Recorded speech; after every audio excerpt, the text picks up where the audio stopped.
आदेश आदेश। जय माता आप सभी को। तो एक तो ग्रुप बना रखा है मैंने फ्री में, जिसमें सभी की साधना संबंधित समस्याओं का निवारण किया जाता है। तो उसमें एक क्वेश्चन आया था मेरे पास और उसका जवाब मैंने शायद ग्रुप में दे दिया है, लेकिन फिर भी मैं चाह रहा हूँ कि इसमें से बहुत लोग ऐसे हैं जो यूट्यूब में हैं मेरे साथ, लेकिन वो ग्रुप में नहीं हैं। तो उनके लिए मैं ये जो है सवाल लेके आया हूँ, उसका जवाब साथ लेके आया हूँ। तो उस व्यक्ति ने मेरे से कॉल किया था, मतलब सवाल किया था कि गुरुजी, हम लोग साधना में बैठते हैं, हमारे हाथ में माला होती है, लेकिन क्या होता है कि जब सुमेरु पर्वत यानी गुरु पर्वत, उसको 3 प्रकार से माना जाता है, सुमेरु पर्वत, गुरु पर्वत और माला का संयोजक। ठीक है, तीसरा नाम आपको नहीं मालूम होगा, ये मैं बता देता हूँ। माला का संयोजक, जो दोनों मालाओं को एक जगह पे एकत्रित करके रखे, वो गुरु का काम होता है। ठीक है, जो आपकी सांसारिकता को और आपकी आध्यात्मिकता को, दोनों को बांध के रखे, वो माला का स्वरूप होता है। अब इतनी गहराई बात किसी को मालूम नहीं है पूरे यूट्यूब के हिस्ट्री में, जो मैं आप लोगों को बता रहा हूँ। माला का महत्व सिर्फ माला से नहीं है। गुरु वो कार्य करता है, गुरु पर्वत वो कार्य करता है जो आपकी सांसारिकता को भी और आपके आध्यात्मिकता को, दोनों को संयोज करके रखता है, पकड़ के रखता है। वही माला में कार्य है उसका। तो जब हम गुरु पर्वत आता है तो हमको उसको पलटना पड़ता है, माला को। जब माला पलटने पड़ते हैं तो हमारा ध्यान सारा हट जाता है साधना से। तो उसका क्या क्या कर सकते हैं, ठीक है। तो आज मैं उसके लिए आपको जवाब दे रहा हूँ। पहली बात तो, अगर कोई साधना कर रहा है और उसको लगता है कि गुरु पर्वत या ये चीज़ें उनको डिस्टर्ब कर रही हैं, तो मैं बेशक कहता हूँ इन सब चीज़ों में मत पड़ो। माला आप डायरेक्ट जप करो पूरी। गुरु पर्वत को लांगो, सुमेरु पर्वत को लांगो, संयोजक को लांगो।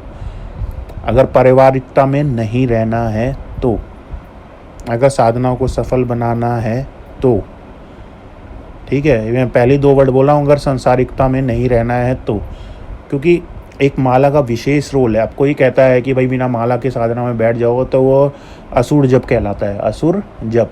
क्योंकि असुर बिना माला के प्रयोग कर देते थे, और प्राचीन काल में माला का प्रतिबंध था उनको, क्योंकि वो मांस मछली और नॉनवेज का सेवन करते थे, इस वजह से उनको माला का प्रतिबंध था। इसलिए वो बिना माला के बैठते थे और असुर जप कहलाया जाता है वो, ठीक है, जो बिना माला के बैठता है। तो बात यही है कि आप जब माला के साथ बैठते हैं तो मैं कहता हूँ कि उस माला को गुरु लांग जाइए, सुमेरु पर्वत लांग जाइए और आगे बढ़िए। अपनी साधना को देखिए, आपको माला को नहीं देखना है। माला एक जरिया, एक स्रोत है कि आपकी ऊर्जा को आपके शरीर में ट्रांसफ़र करने का। क्या है ना, बहुत सारे लोग आजकल क्या कर रहे हैं कि शक्ति ट्रांसफ़र, फलाना ट्रांसफ़र, ढिमकाना ट्रांसफ़र। उसके अकॉर्डिंग मैं आपको एक बात बता देता हूँ कि केवल एक माला के माध्यम से आपको शक्ति ट्रांसफ़र होती है, या गुरु के द्वारा शक्तिपात से आपको ट्रांसफ़र होती है। और कोई कैसे भी बोल रहा हो ट्रांसफ़र हो जाएगा, वो सब महा चूतिया वाली बात है। आपको चूतिया बनना है तो आप बनिए, ठीक है। एक माला के माध्यम से किसी के भी शक्ति ट्रांसफ़र हो सकती है, और एक गुरु के शक्तिपात से। उसके अलावा कोई दूसरी चीज़ नहीं है कि आपको ट्रांसफ़र हो सके।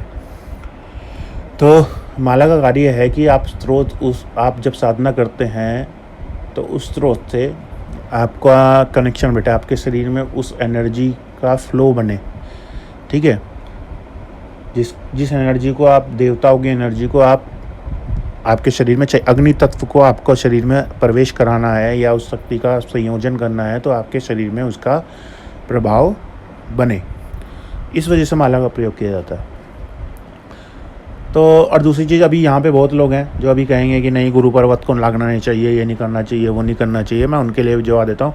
देखिए, ये जो गुरु पर्वत, सुमेरु पर्वत का जो कार्यक्रम बना है, ठीक है, वह इस्कॉन वालों की तरफ से बना है। उसमें बोला गया है कि गुरु को नहीं लगना चाहिए, क्योंकि गुरु को सर्वप्रथम रखा गया हर चीज़ में। एक गुरु, क्योंकि गुरु साथ रहे उस माला में, इस वजह से उसको गुरु का स्थान दिया गया। इसलिए आप गुरु की अवज्ञा का पालन ना करें। अब मैं बताता हूँ उसका कारण क्या है, वो क्यों है। माला का स्वरूप मैंने आपको पहले ही बताया, माला का स्वरूप होता है एक संसारिकता, ठीक है, एक आध्यात्मिकता। अगर आप एक ही पहलू से, एक ही साइड से जप करते हैं तो वो आपको आध्यात्मिकता की तरफ ले जाएगा। और आप जब माला गुरु पर्वत आता है तो आप माला पलटते हैं तो वो आपको संसारिकता की तरफ दोबारा दूसरी माला करते हैं। यानी एक माला आपकी आध्यात्मिकता की होती है, दूसरी माला संसारिकता की होती है। जब आप पर्वत को पार करके पार करने से पहले उस माला को पलटते हैं, तो यानी इस संसारिकता में रहते हुए आप पे प्रभु की कृपा हो, ठीक है, गुरु की कृपा हो, इसलिए वो किया जाता है। इसलिए नहीं किया जाता कि आपको किसी प्रकार का दोष लगेगा या किसी प्रकार का कोई पाप लगेगा। वो इसलिए किया जाता है ताकि आप अपनी संसारिकता, पारिवारिकता को ना छोड़ पाएँ। आप एक ही तरफा जाप करिए माला पे, गुरु पर्वत को लांग के। मैं गारंटी के साथ कह रहा हूँ, आपके अंदर